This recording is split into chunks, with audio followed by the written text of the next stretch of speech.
سنريهم آياتنا في الآفاق وفي أنفسهم حتى يتبين لهم أنه الحق. الحقيقة احنا شفنا جمال الألوان والتنسيق والطباع، لكن أنا معايا فقرة هي من أجمل الفقرات اللي أنا شفتها في حياتي.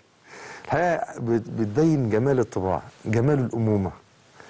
الفقرة دي أنا حبيت أخليها لوحدها في الآخر خالص علشان أستمتع أنا وإنتوا بيها. تعالوا نشوفها. هي لقطة عن قطة. القطة دي ليها قطة صغيرة نايمة على ظهرها وبتحلم، فهي بالراحة وبهدوء كده مرة واحدة شكلها تقريبا انها فزعت، شافت مثلا كلب ولا اي حاجة في الرؤية في المنام خضها، اتفزعت. فاللي حصل ايه؟ اللي حصل ان الام خدتها في حضنها وحضنتها وطمنتها بطريقة انتم نفسكم ستعجبوا من منظرها. تعالوا نشوف المنظر ونقول سبحان الله. طفيت على الحسن العبقى نايمة على ظهرها، شوفوا ازاي شكلها بتحلم، بصوا وعمالة تفزع، بصوا بتترعش او بتفزع. شوف لما هتفزع قوي الام فائت، تعالي يا حبيبتي، لا ما تخافيش انا امك، تعالي في حضني ولا يهمك حاجه. ونامت فالورد تضوع نشوفها مرة تانية.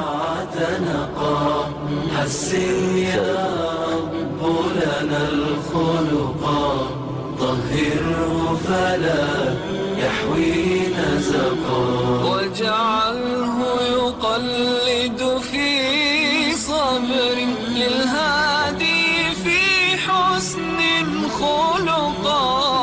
حسن يا رب لنا الخلقا، فالعبد بأخلاق سبقا.